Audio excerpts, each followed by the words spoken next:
if you want some ham too, it is there. I just didn't know whether you did, so I didn't put any out. Probably won't be enough for you without it. Yeah, get some.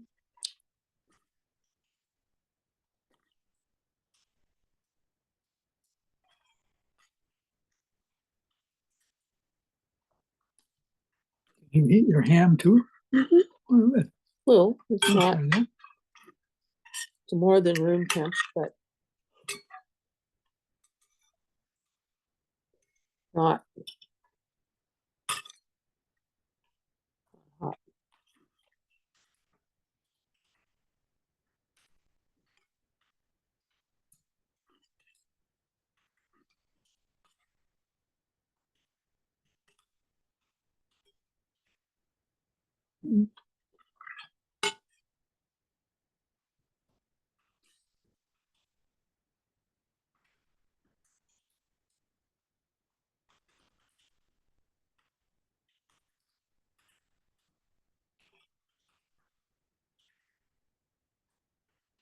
One of the many projects in my room is sorting through the Christmas cards. Mm. And that sounds like something I can do during a movie. Oh, yeah. And speaking of which, there's something that sounded interesting on Masterpiece tonight. Oh.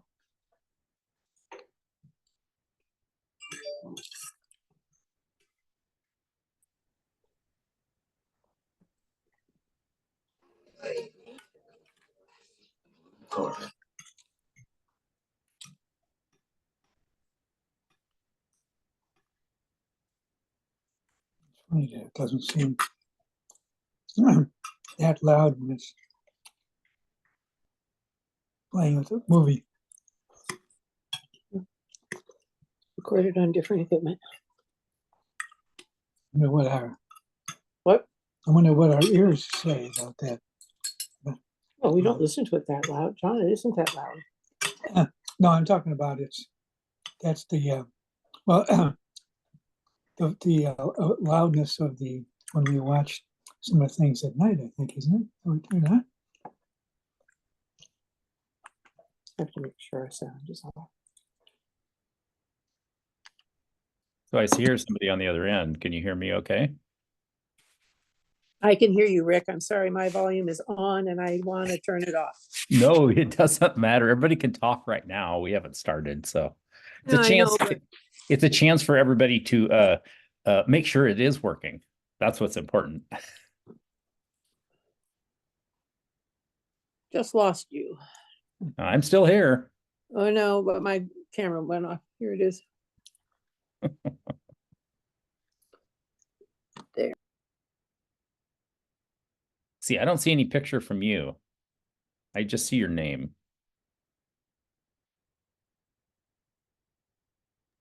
Right. And that's the way I want it. I'm Good. eating and it's probably not pleasant for other people to look at, but we didn't want to miss you. So we're gonna, you're joining us for dinner. Excellent. By the way, I don't know whether you recognize the name. I'm president of the Sunny Hill HOA. Wonderful. Thank you for joining. So I'm interested in everything that's going to be said, and I wish more of my own neighbors would be joining as well. Yes. Well, if we can get some people to listen in and get some ideas, then those ideas can be shared at your next HOA meeting, or Right. That's the way you got to do it. Kind of keep Right. poking and prodding everybody. Exactly. So looking forward, we met at one of the meetings over at the school. Yes, I do remember. And whoops, sorry. And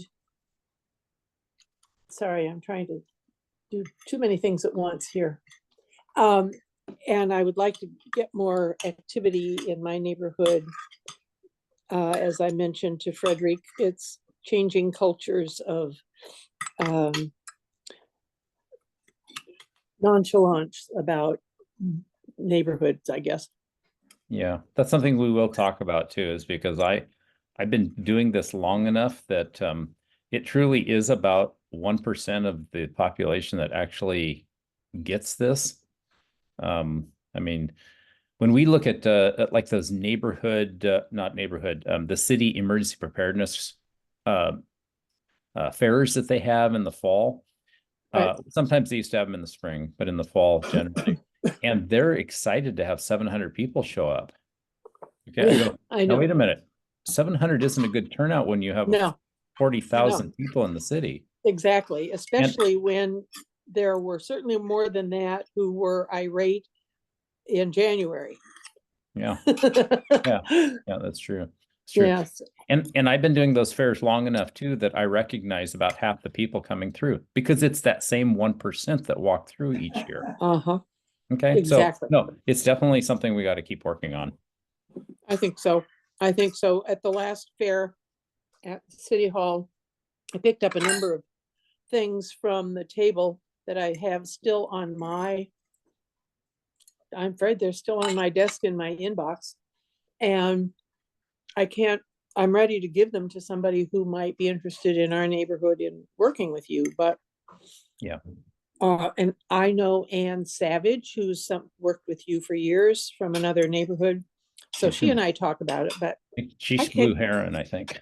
Blue Heron Some- or Waluga is where she's at.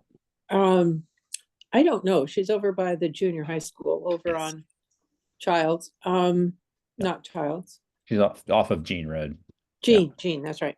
But I can't seem to get anyone over here interested, although in either taking on the project or looking at my materials or writing up something for our newsletter. But since I'm continuing as HOA president, I'm now maybe we'll have some more opportunity to twist some arms, because Sure. everybody was upset with how long we were without power. Yeah. And all those trees on South Shore should have been tended to long before, after the ice 5 years ago. Yeah. I don't get it. Yep. Well, we'll talk about that tonight too. I think Roger will be talking about that. So Good. Yeah, I saw his letter. I'm a co-signer. cool. Hi, everybody. Hello. Sounds a little like Frederic. Oh, sorry. No, it's Carrie. Oh, Over on it's Crescent Carrie. Cove. Yeah.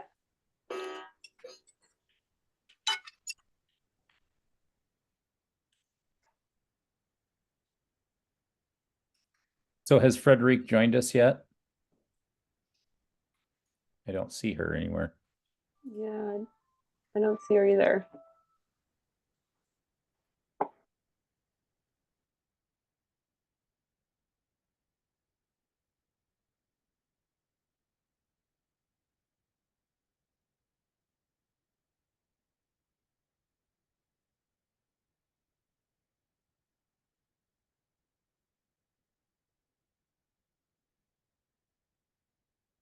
Well, we're a little bit after our start time already. I don't see Frederic because I think she was going to host and kind of run things.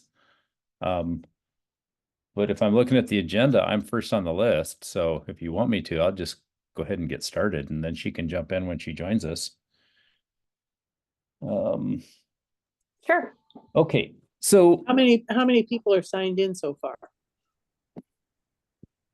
I see only one. we've got Besides six. me. We got six total. But that's not very good when we have 4,000 people in our neighborhood association. We'll be prepared.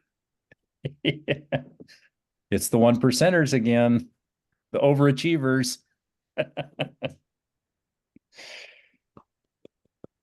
Okay. Okay, so first of all, I'll go ahead and get started here because the first thing on my list too was just to let everybody know kind of the brief history of emergency preparedness in the Palisades neighborhood. I know that in 2007, There was a bunch of interested neighborhood association members got together for a couple of meetings about emergency prep. A few individuals went door to door, especially in Area 3. That was kind of a hotbed. There was a lot of very active people in that group. There was a number of handouts and forms developed by the neighborhood association for neighbors. And I think Frederic was actually part of that group, even back in 07. Maybe you recognize some other names, Doug Rich and Mark Easley, Amy Monahan. Some of these people are no longer around here. They've moved and stuff, but many of them I know. I know in 2010, then Fire Chief Larry Goff came to speak at a PNA board meeting, and basically stated that the city of Lake Oswego wasn't capable of helping residents in the event of a large-scale emergency disaster. Okay, it was up to neighbors to help neighbors during these trying times. Okay, the city hasn't changed that tune or the tone since 2010. It's still up to us to take care of ourselves. Again, if you're familiar with the Lake Oswego Fire Department, they have 4 fire stations that have 3 firefighters on duty at any one time, plus a battalion chief. So we've got 13 people, 13 firefighters available for a population of 40,000. In the event of a big emergency, they're not going to be able to get mutual aids from other outlying neighborhood or cities to come in and help. It's really going to be those 13 people taking care of all of us. So, and you can see that's not going to happen. They're going to be taking care of themselves, taking care of their fire stations, and they're going to be probably communicating back and forth between groups out in the neighborhoods and trying to let the city know what's really happening. There might be some big events that they have to go after, but like a big fire or something like that. But again, it's only 13 guys and a couple of fire engines. So we definitely are on our own. So at the general meeting, the PNA general meeting in April of 2011, which was 3 weeks after the Japanese earthquake and tsunami, that's when the Palisades first put together a true emergency preparedness committee. And that happened to be the first neighborhood association meeting I attended. So, because we moved in August of 2010 to Palisades. And I put my hand up and said, I want to get involved in this too. And it ended up after our first meeting, I took the spot of the committee lead because it was something that I was passionate about, and I had the time to devote to it, and others were working, and it just worked out that way. So we had multiple meetings through 2011. We would meet up over at the golf course. The clubhouse was called Bunkers, and we would have meetings there at least every other month. And it was in the fall of 2011 was, I know, the first main group of Palisades residents that went and took the CERT training course that the fire department offered. And I'll talk about that a little bit later, but that was from our original emergency preparedness committee. That was the first group to go through the CERT course as a group for Palisades. So, and that was something, let's see, Gail Perrick went through the class, Bruce Goldman, myself, and Gregory Monahan were the original little pack. I'll get into some other stuff about the grants and emergency supplies and stuff that we've gotten over the years a little bit later here. I know in 2012, I had been asked to go to the Uplands Neighborhood Association and talk about our successes with our group here in Palisades. And it was at that point that I realized that there was lots of other neighborhood associations too that were were all brainstorming how to get their group started. It just happened that we were just about 6 months ahead of everybody else, and we'd gotten a lot of people involved, and that's I want to say probably a year later, 2014. It was about 2014 when I talked with Larry Goff about starting the Prep LO group, which is where we got all the neighborhood associations together. So we were building a program that we all could use, and we weren't reinventing the wheel. Every neighborhood association wasn't trying to do something unique. There wasn't any reason to do that. We all have the same water source. We have the same sewer systems. We have the same fire department, police department. We should be doing it all as a group. So that's how Prep LO got going. I presented that to the neighborhood chairs group, which met monthly with the mayor at that time, which was Kent Studebaker. And everybody was on board with that right away. Everybody thought that was a great idea to combine our efforts. And so Prep LO, there is a website. I'm going to kind of slide into that next. The Prep LO group was basically emergency preparedness folks from each of the neighborhood associations around Lake Oswego. Generally, we had between 18 and 22 people every meeting. We had them monthly. We usually had them at the main fire station over in downtown. And we had meetings right up until COVID. So we did 6 years of monthly meetings. And then we also presented at the emergency preparedness fairs. We did waste and sanitation and water and food and what else? Lots of other things too. So I would recommend if you're looking for ideas, the Prep LO website, it's preplo.org. You will find that some of that website is out of date ever since about the middle of the COVID run. We lost our web designer who built that. He bought his own business and got pulled a different direction. And that's something that Jan Castle, who was the chair of the McVeigh South Shore Neighborhood Association, and I were chairing Prep LO. She is working on trying to find some funding or a way to take the Prep LO website and hand it off to the city to allow them to keep things up to date for us, so we don't lose all this wealth of knowledge that we've compiled together. So the Prep LO group, our goal was to take each of the key, what do you want to call them? Let's say like water, food, each of those key topics. And we, like with water, I think we spent 5 months just discussing, going over different options for water. One is where our water sources, how prepared is Lake Oswego's water system for this earthquake. We booked trips down to the water treatment plant.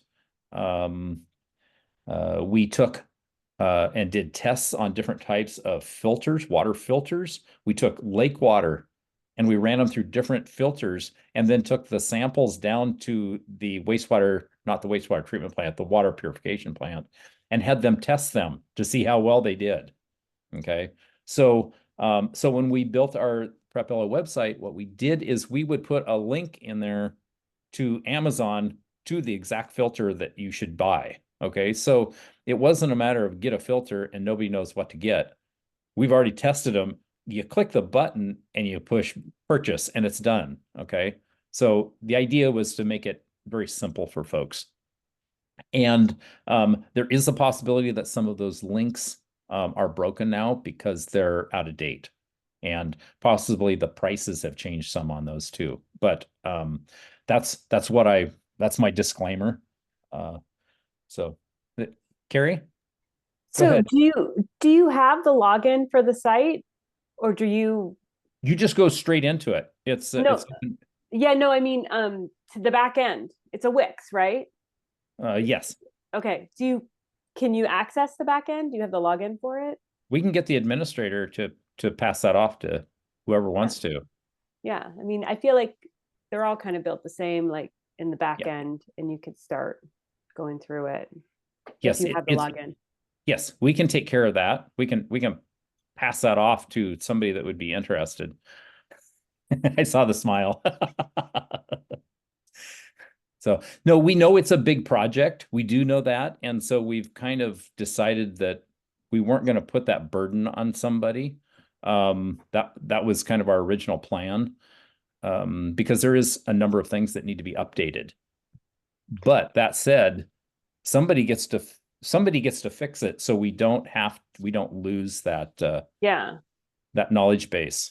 And getting it over to the city is probably the right thing to do, but if you needed it updated to be able to do that, then See, it needs to conform to what the city does with their website. You know, it needs to be, they need to have people there that can jump right into it. yeah. And then they need to proofread everything to make sure it's what the city thinks is appropriate too, versus what we think it's appropriate. Okay, so we're cautious. Okay.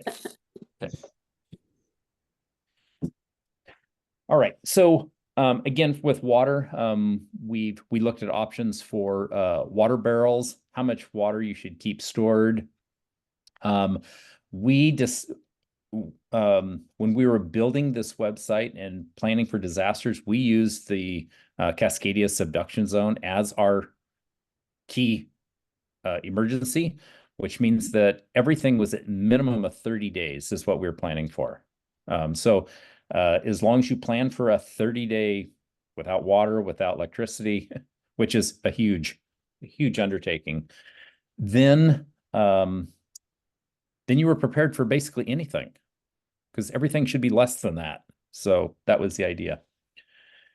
Okay, so anything about water, food storage, 72-hour kits, first aid, sanitation. There's training videos that we even put together, how to clean out a water barrel, how to sanitize it for long-term water storage. There's a whole program on Map Your Neighborhood. Anyhow, a wealth of information is hiding there. And if you have questions about something, I can probably direct you to the experts that gave up a lot of their time to answer some of those questions. So, okay, my next one on my list. Okay, physical resources. Okay, so what these are resources that have been acquired for the use in Palisades. These are emergency supplies. And most people don't know that we've got these things. So in 2012, I applied for one of the neighborhood enhancement grants for 72-hour kits. So what we got our grant for was for some nice big red backpacks. There was water boxes, ponchos, small first aid kits, waterproof matches, gas shutoff wrench, emergency blanket.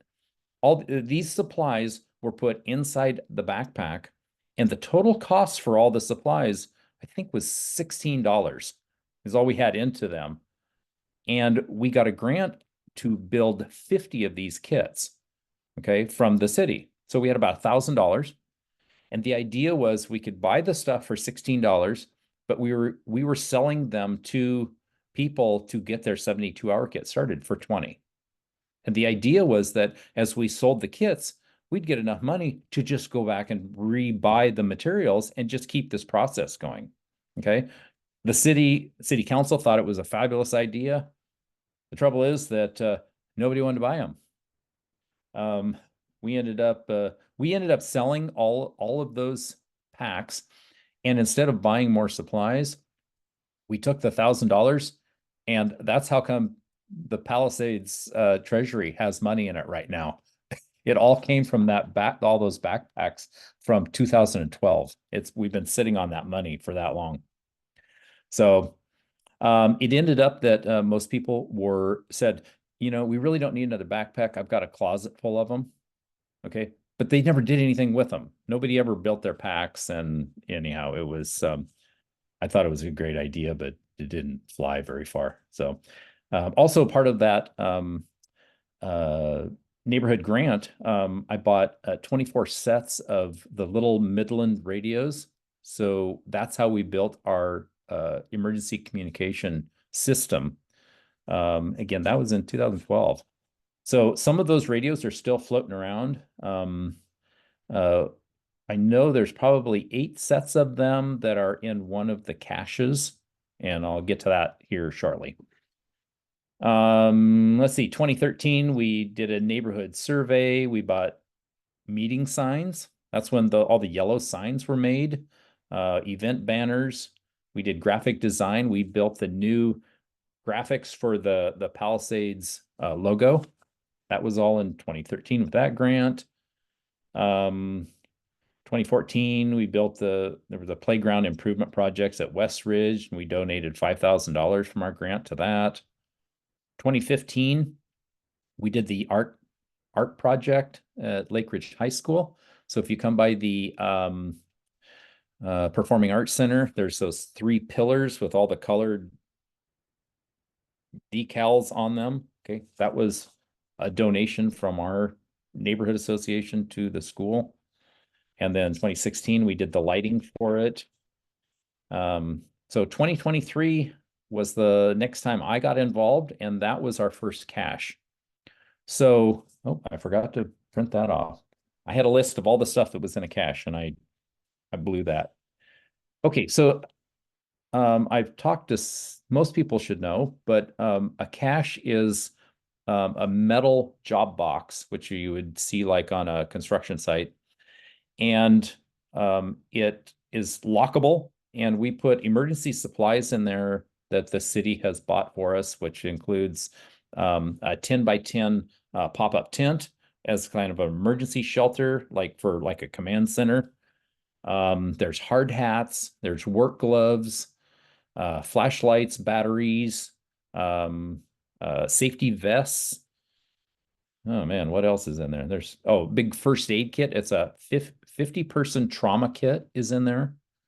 So we've got these supplies, and when we get done, we should have 4 of these caches of supplies in the Palisades Neighborhood Association. I know I don't have my list here. Dang it. I think I'm trying to remember which areas have caches now, but area 11 has 1, and area 5, I think, is where the other one is right now. So, and I think we've let everybody know we're keeping the actual location of those more of a secret, if that's the right word, just because we don't, in the event of an emergency, we don't want people going to where the supplies are. We want the people that are responsible for the supplies to move them to a central location so they're in control of them and they can hand them out from that location. Okay, because nobody wants 200 people coming into their neighborhood looking for supplies when they should be at a general meeting spot. So Area 4, not 5.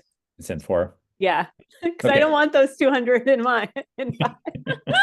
It's just important that we know we've got them and they're available, and we got responsible people keeping an eye on them and making sure they're safe. And when we do need them, they will be there for us. I hope everybody understands that. That's the idea. So, I've seen those first aid kits that you mentioned, the 50-person trauma. They're awesome. yes, there's lots of stuff in there. Lots of stuff. Yep. We just need to make sure that the people that are responsible for those caches review the gear that's inside those and make sure we can swap out stuff that's outdated. That's one of the few things. There's also lots of batteries in those packs, not in the trauma kit, but in our cache. And so those also will need to be swapped out at some point.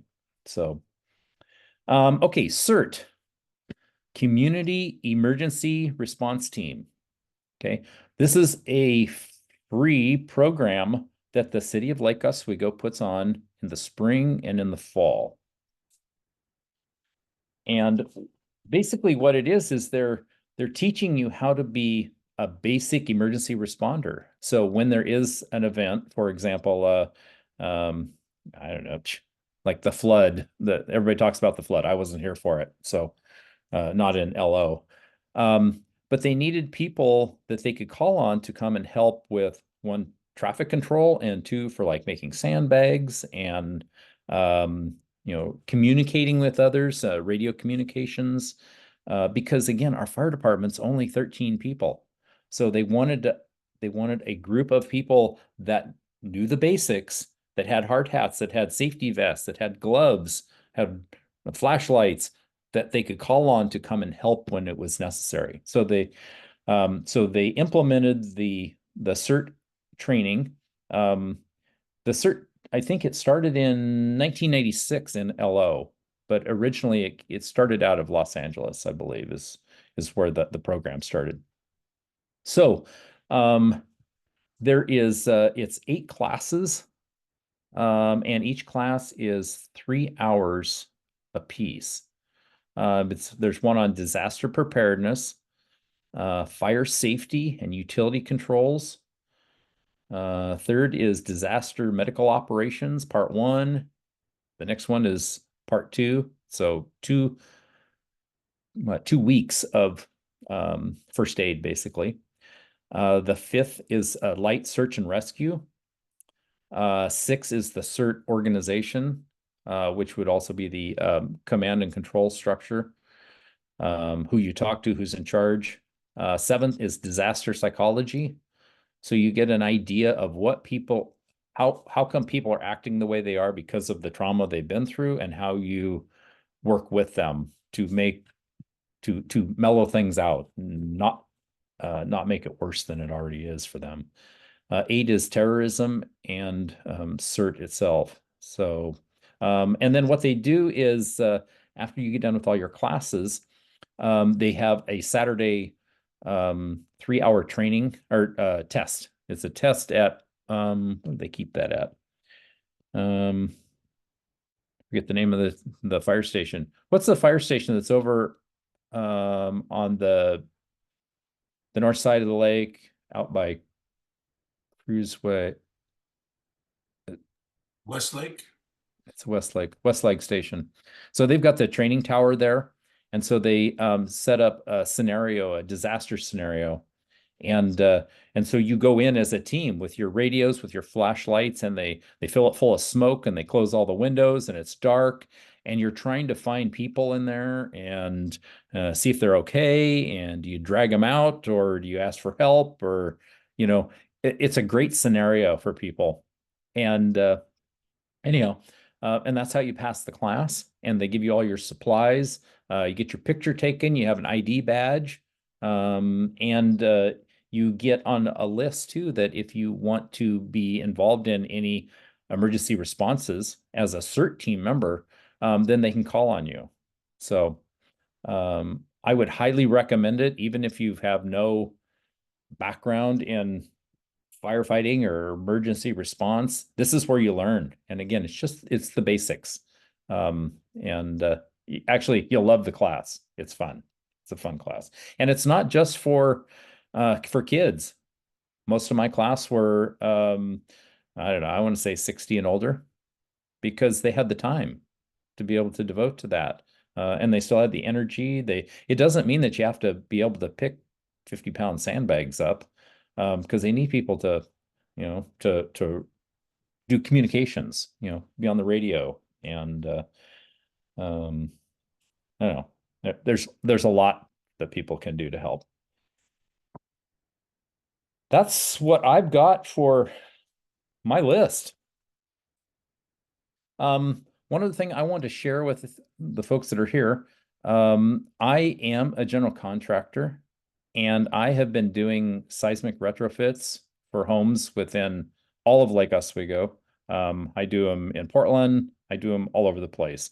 I want to say this is probably the first time that I've actually talked to people in Palisades about what I do, because I've always tried to keep myself separate and not use this as a opportunity for business.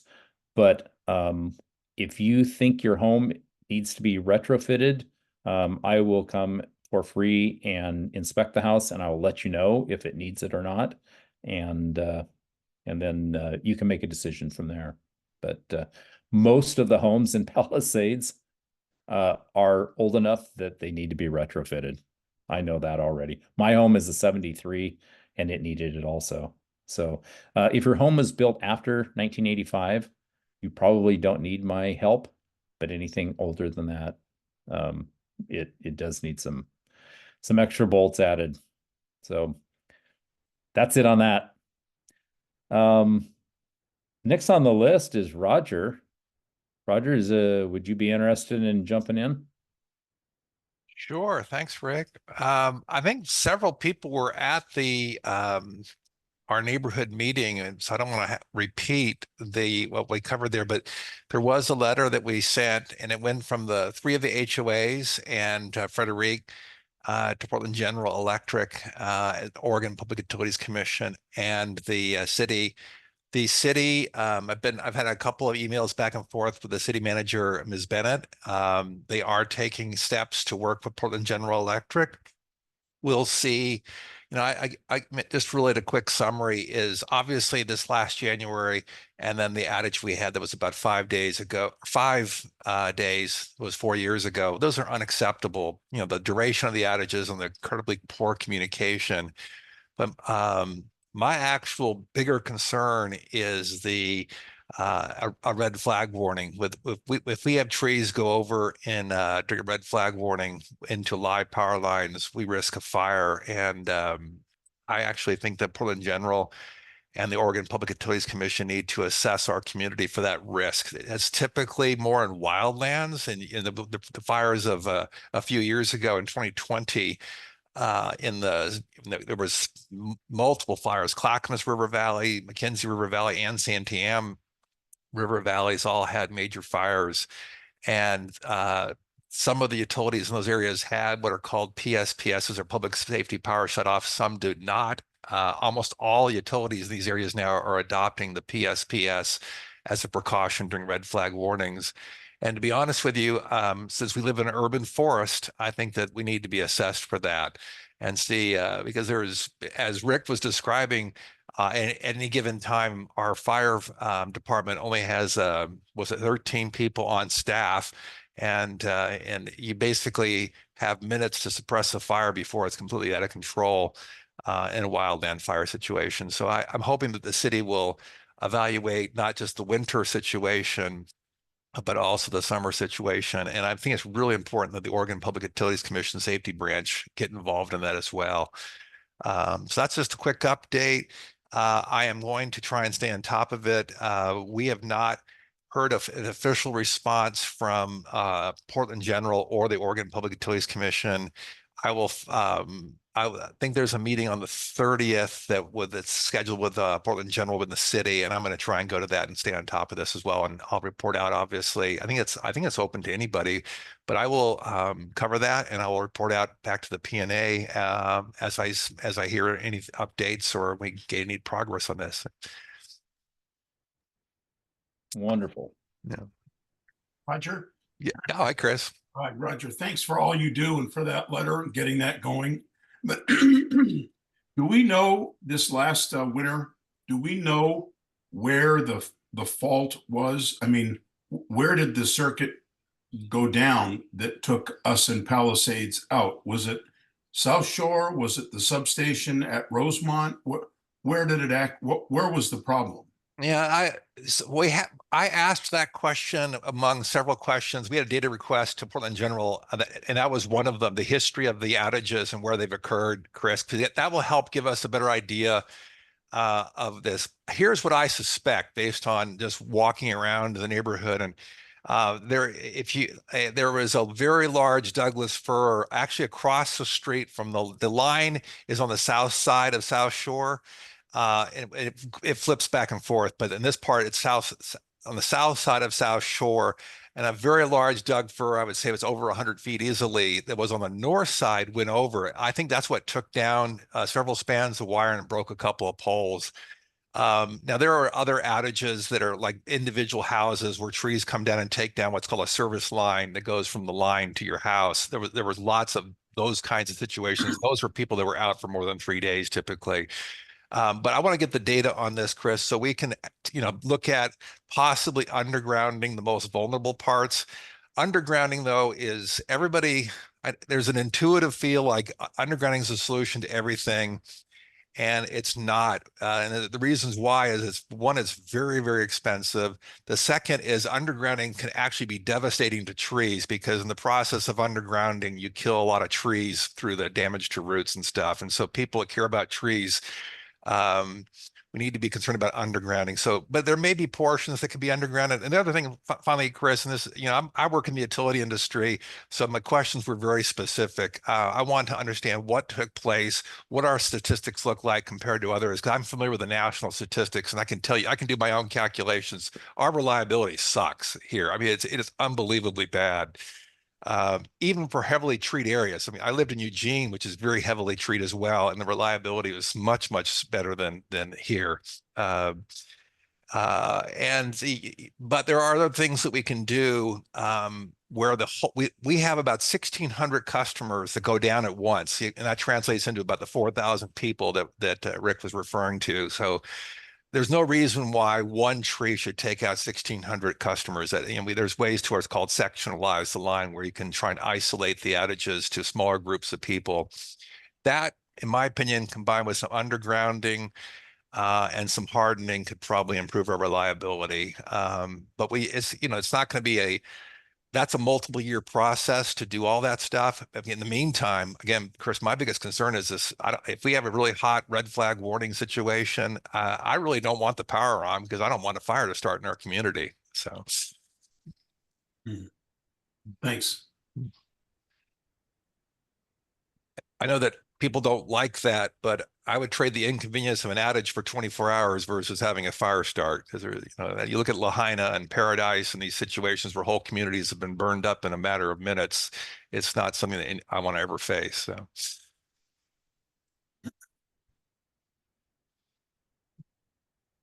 that's all I had. So I think what I think Frederico is going to do, if if we want to move on here, is this is really kind of our brainstorming session, and what we wanted to do, some of the things that we've tried in the past as far as emergency prep have worked for a short period of time.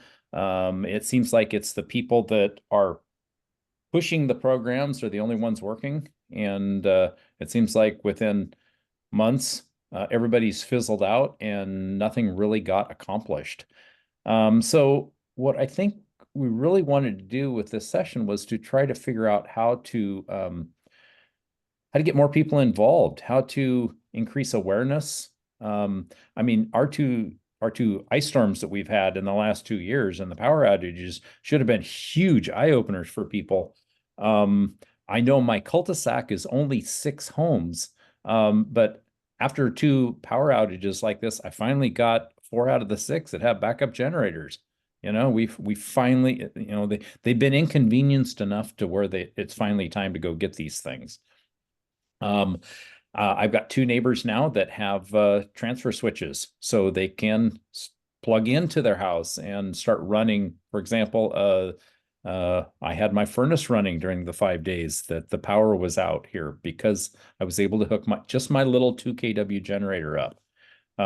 So we were warm and we had hot water because we had natural gas. So there was a lot of things that could have been a lot more inconvenient that weren't. So again, how do we get more people involved or more people to start preparing for these ongoing disasters that we continue to have, or emergencies? Let's see, what was the other one? Increase neighborhood-wide preparedness. This kind of go hand in hand. So one thing I talked about at the not the board meeting, the general meeting, was this new program that's getting ready to come on. It's called the Be 2-Week Ready.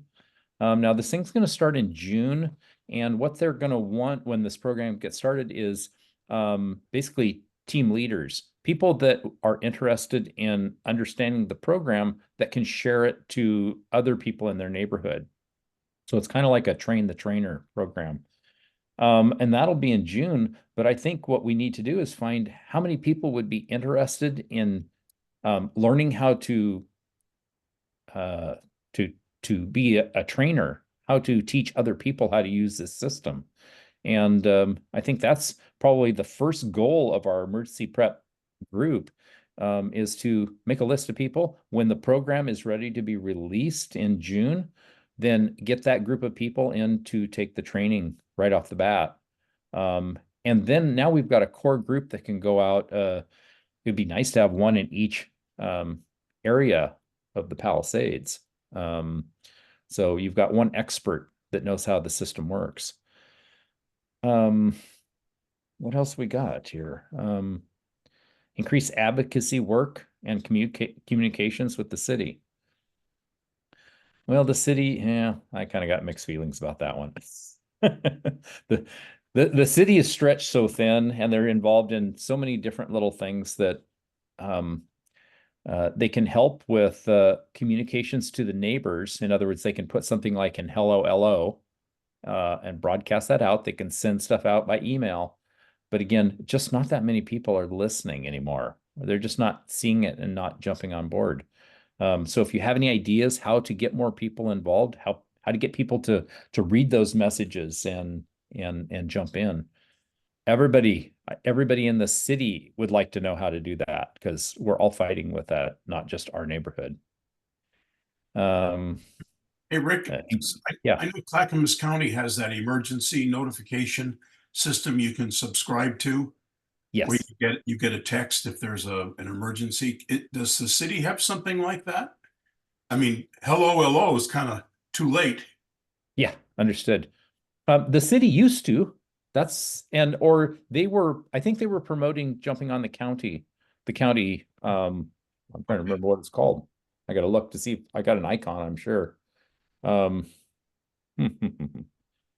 got one. It's called My Shake or Quake Alert, because I'm always watching for the earthquakes. Where are they happening around and stuff like that. Quake Alert is one, and yeah, My Shake. And the idea behind both of those is that, especially with Cascadia, all the earthquakes always start from the south. They've shown that with their research, they start from the California area and they move north. It's always triggered down there, to where once it starts and they start picking up those signals, the primary and secondary waves coming up, that we could have as much as 2-minute notice that it's coming.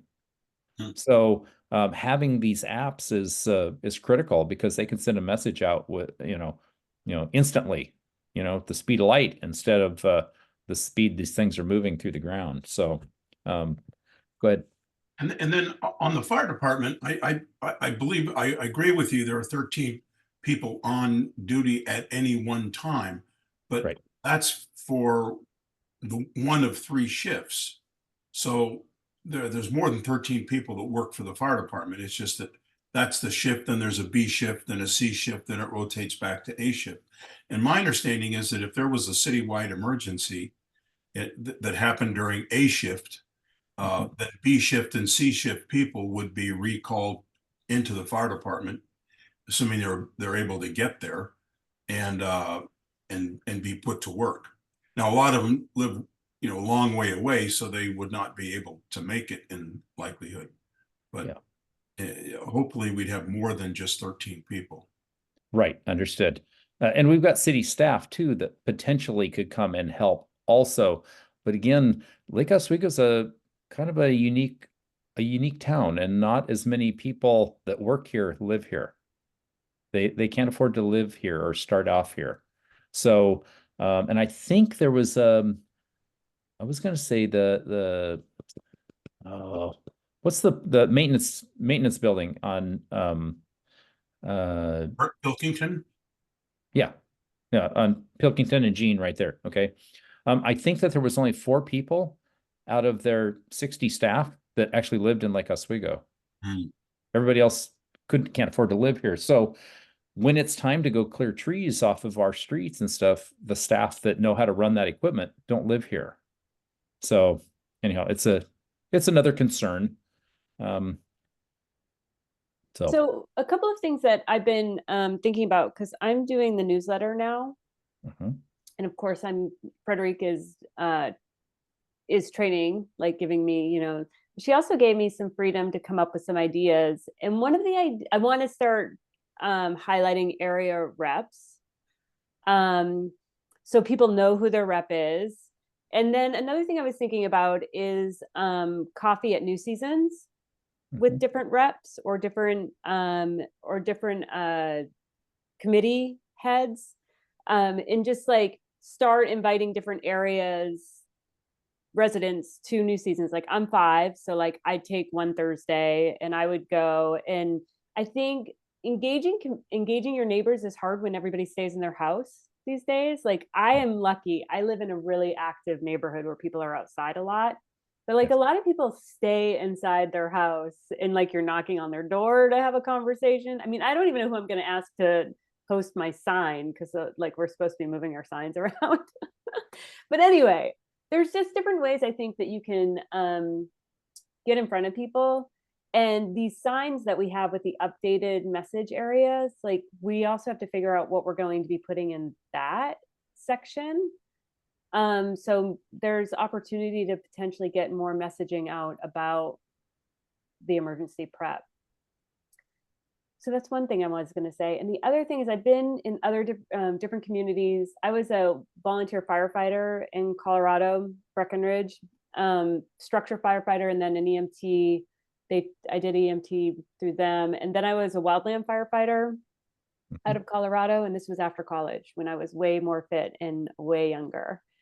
But we used to, and I know everybody's maxed out, but we used to do training for like 16, 17, 18-year-olds in first aid and wilderness aid. Mhm. And we got a lot of the 17, 18-year-olds woofer certifications. But it gave us a way to engage the teenagers in this community. Then it kind of like rippled out into their houses because they were being accountable. And we also teamed up a lot with like Eagle Scouts that were in our communities to kind of like be championing this. But I do think that there's a lot of kids around that could be interested in whatever they can do at like 14, 15, 16, 17 Yes. to incorporate. Yeah. Roger? Yeah, the issue about trying to get more people involved is a tough one, because it's like, yeah, we all notice it's the same. I call it the STP, the same 10 people that show up at these things because we care about it and we're passionate about it. But when we were in Eugene doing things similar, as well as when I used to live in California before that, it was really interesting. The people that talked about how to engage community said there's this human psychology element that's really important. And most people don't even want to think about this. It's just, they don't want to think about disasters because no one wants to, no one wants to think about disasters. It's not that we don't want to prepare for it. And then the other thing is that, and this is why I worry about even the concept of going to like the 30-day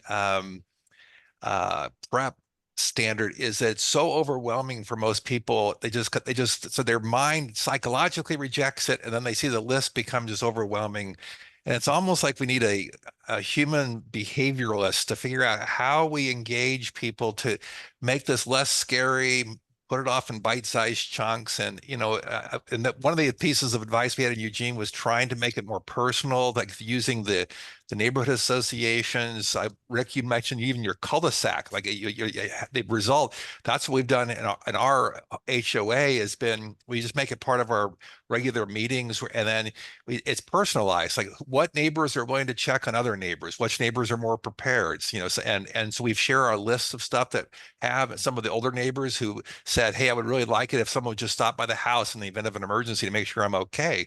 And so it becomes more personal. And I think that's really I picked up, and I'm an engineer, so I don't get the psychological human behavior stuff. But it does matter to a lot of people, and I just think maybe if there's research we can lean into and make it less scary, because I think sometimes if it's so scary, people just they turn off for whatever reason, and that's the antithesis of what I would do, but it seems to be what a lot of people do, is just turn off. So, and because they just don't want to think about it, and they intellectually get it, but they emotionally or psychologically don't want to deal with it. So, um, So do we look at this from a different perspective? Do we want to put more of the responsibility on the city to take care of citizens? So, well, yeah, I don't know. let me throw an idea out to you. I remember when the school district had a shortfall, a financial shortfall, about $1 million. Okay. The city council said, guess what? We're going to help you out, and we're going to give you $1 million to take care of your shortfall because we believe in you guys. Okay. Well, guess what? The next month, they started adding that bill to each of our utility bills. We were paying for it. Okay. We got taxed for that. Okay.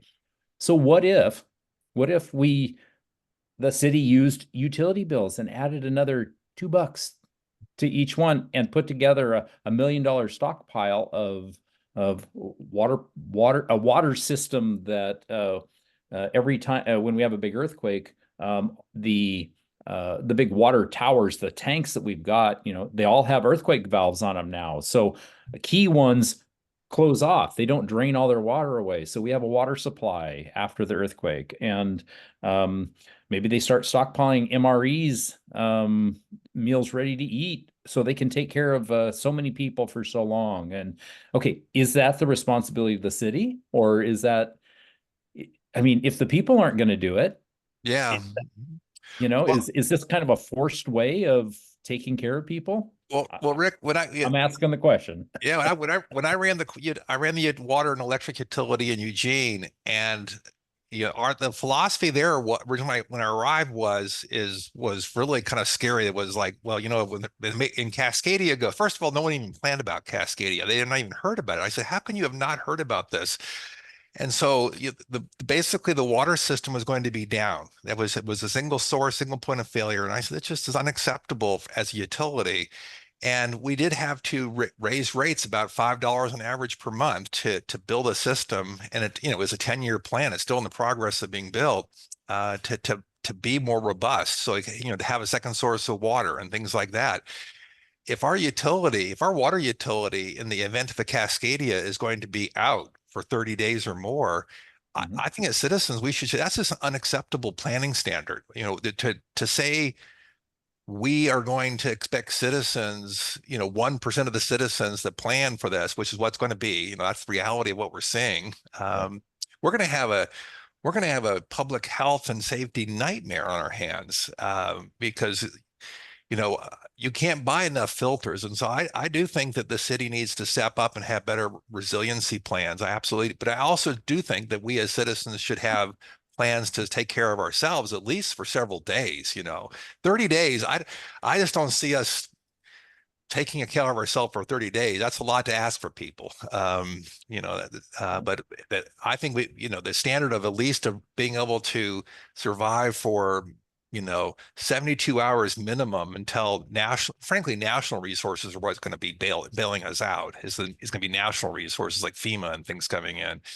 But the city's got to step it up, and and if that means a few bucks a month to be better prepared, I'd rather spend that money than going down to Starbucks and buying another latte. So, I mean, that's just I'm just throwing it out. I mean, Yeah. if that's what it's going to take, kind of behind the scenes to start being more prepared, maybe we got to have the city do more and hope that we can keep beating on our neighbors to get some stuff in their pantries. Yeah, we got to do that. We got to do, people as individuals need to step up. But that's to me is a huge cultural problem in our country is we're just used to, You know, we're just used to point and click on Amazon and everything arrives at our door the next day. So Yeah, no, I'm on board with you. I understand what you're saying.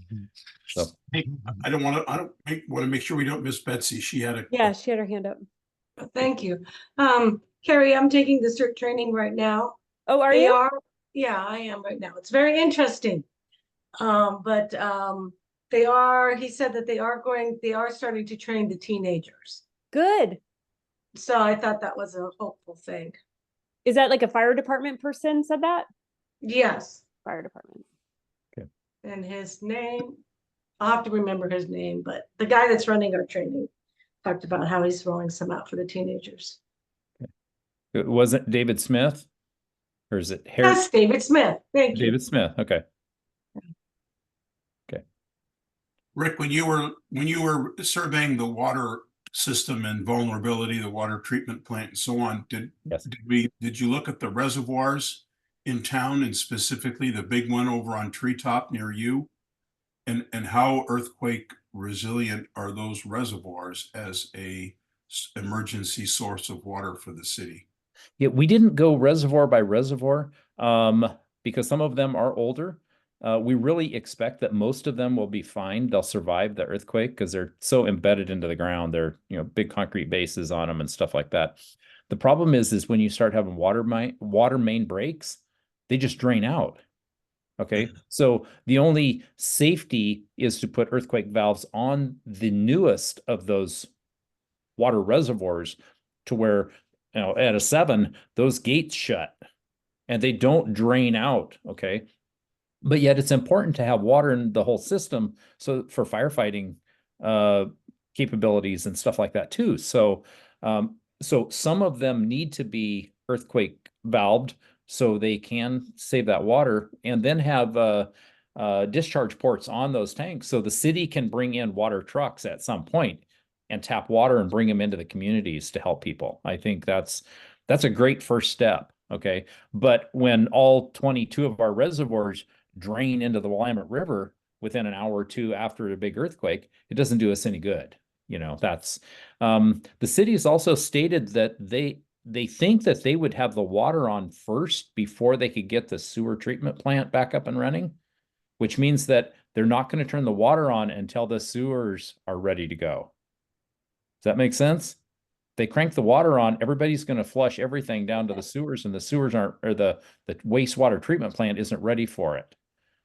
So that's what they said. The treatment plant has to be up and running to be able to take that load of waste that's going to be coming before they're going to turn the water back on to the citizens. Think about that. I have a question, and this is because I've never looked into it and I'm not super familiar with the city structure, but do they have someone on staff that is for emergency planning, or does a lot of the emergency planning start at the fire departments and work their way out via the fire departments? The city actually has employees. Bonnie Hirschberger is she is the author of the Hello LO also. Okay, so she's on staff. Yeah, she's got multiple things under her umbrella. But she is the one that puts together the emergency preparedness fairs. Okay.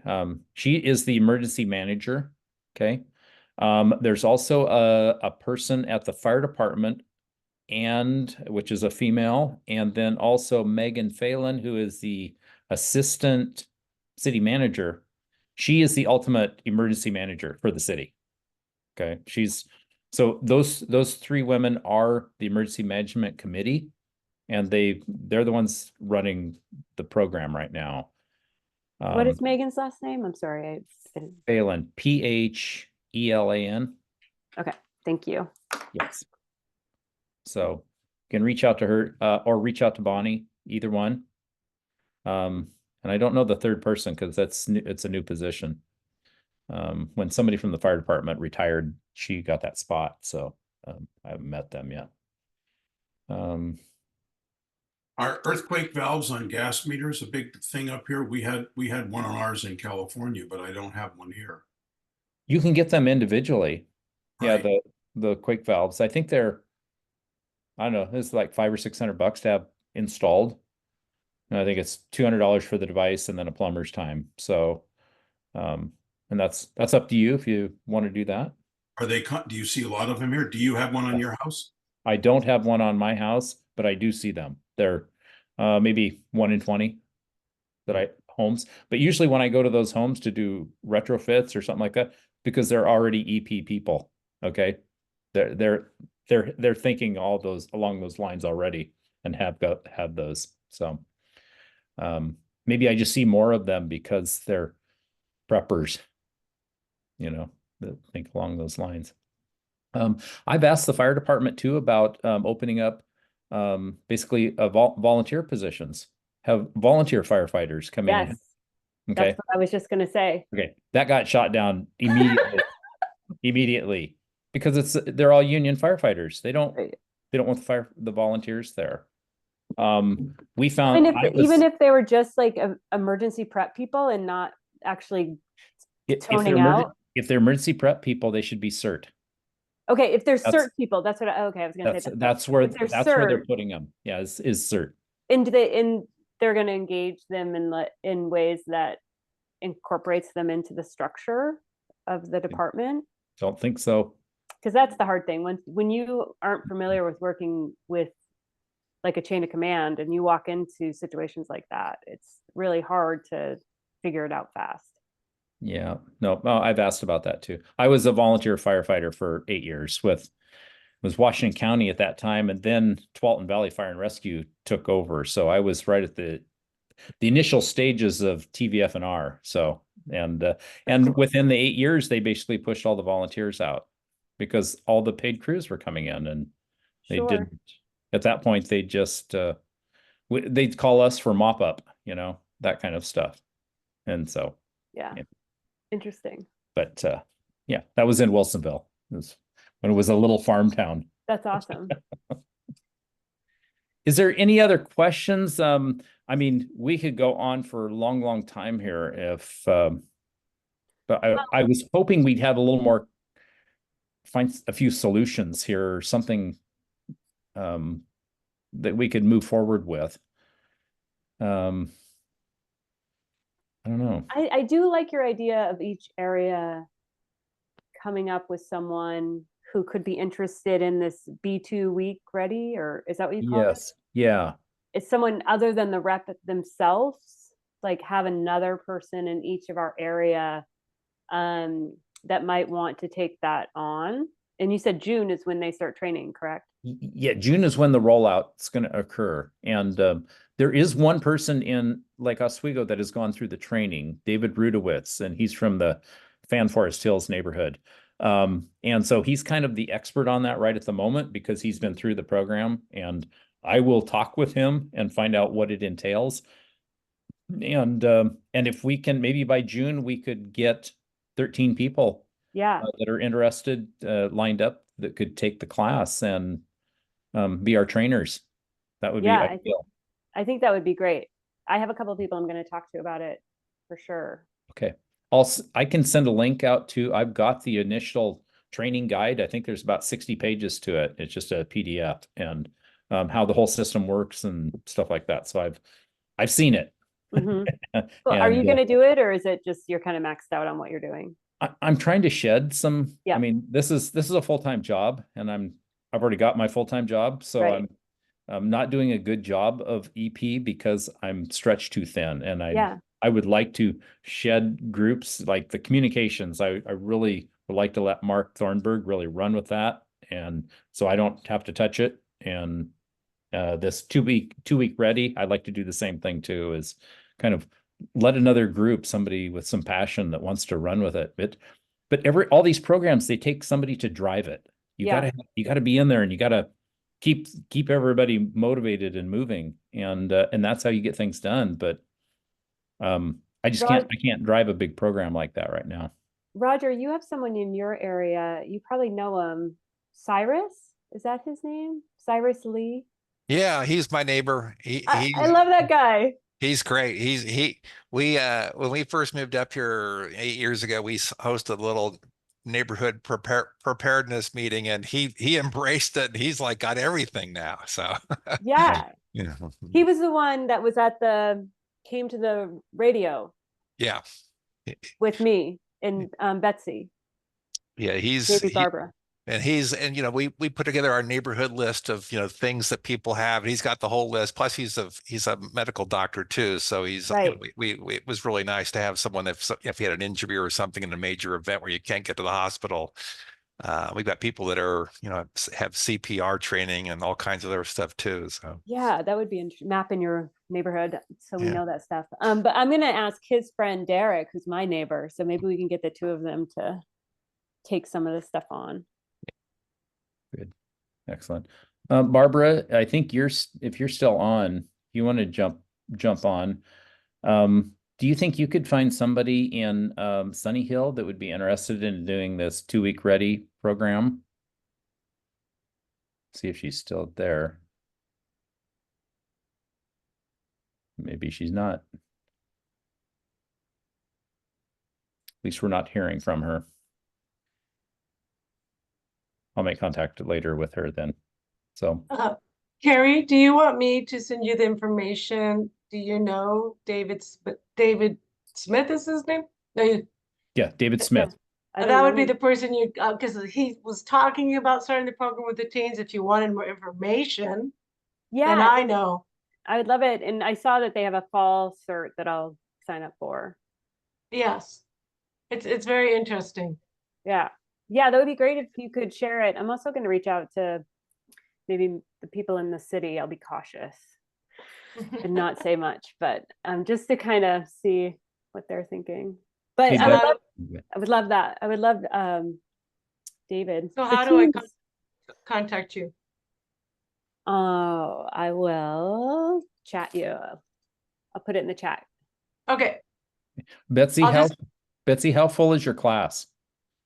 Oh, it started with a lot and it's dwindled down to probably, I would say it's probably started with 40 and it's down to about 20 active participants. Okay, that's not terrible. Usually they start No. at 25, and by the time you're halfway through, you got 16, and it's like, God, all those wasted spots, and there's all those people that wanted to do it. So, Yeah.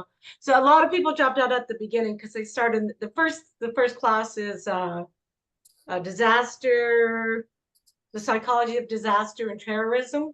yeah, And it's a really hard class. And Okay. then after that, then it's gotten like the last class was fun. okay, good, Yeah. good. I'm glad It's you're good. in it. It's a great program. I'm glad I'm in it. It shows me my weaknesses with my emergency preparedness and what I need to do. Great, fabulous. Is there anything else anybody wants to offer, or do we want to go enjoy some sunshine? Yeah, I got to walk my dog. Okay. Thank you, everybody, for jumping in. Thank you. We really need to do this again and keep pulling some ideas together and moving this forward. We really need to work on it. So, all right. Yeah. Thank And you, everybody. we should have a dedicated space in the newsletter for this every month. Yeah. Good. So, okay. Thanks everyone. Thanks a lot, Rick. Bye. Thank you. Take care. Mm. Thanks. Bye. Bye. Bye.